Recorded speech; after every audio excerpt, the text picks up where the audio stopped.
The portholes glowed with wan light. They were shut, of course, but the sun was relentless in its desire to get in. The ambient light wasn't enough to be anything more than uncomfortable. If one had shined a light across JP's room, they would have seen nothing but destruction. The center of the bed had melted into little more than particles of fabric, wood, and metal. The bed frame was still intact, but had begun to crack.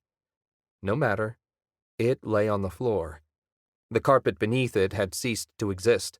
It had burned down to the steel, which was something it couldn't absorb, couldn't process. The human-shaped liquid had no eyes. It needed some way to see. The creature's neural net activated. It focused, borrowed mass from its upper torso, and 3 tentacles sprouted from its waist. Below the din of the air conditioner, the thing gurgled as it created shapes and manufactured organs as dark as a black hole. The short tentacles waved in the air as it forced more liquid into them. Its upper body shrank, rendering it into a 3-legged teardrop shape. Its humanoid face crumpled as it redistributed more mass. Sensor pods sprouted from the tentacles with a plop. It saw the world through grays and reds. The tentacles moved to one side. Solid. They moved to the other. More solid. But the enemy was just beyond. The bare glow emanating from the portholes made it nervous, and it reacted by rolling over on the floor. Carpet smoked, and then dissolved beneath it.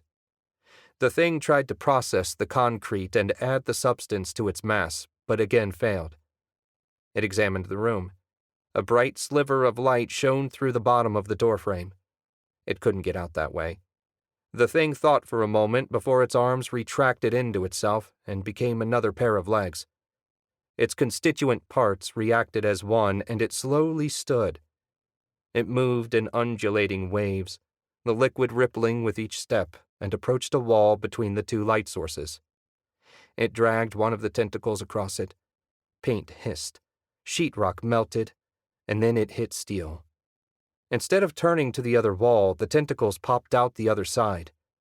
It walked toward the opposite wall and experimented. Same result. After examining the room again, it finally found something. Air flowed through a rectangular vent high on the wall. A way out. Some kind of exit.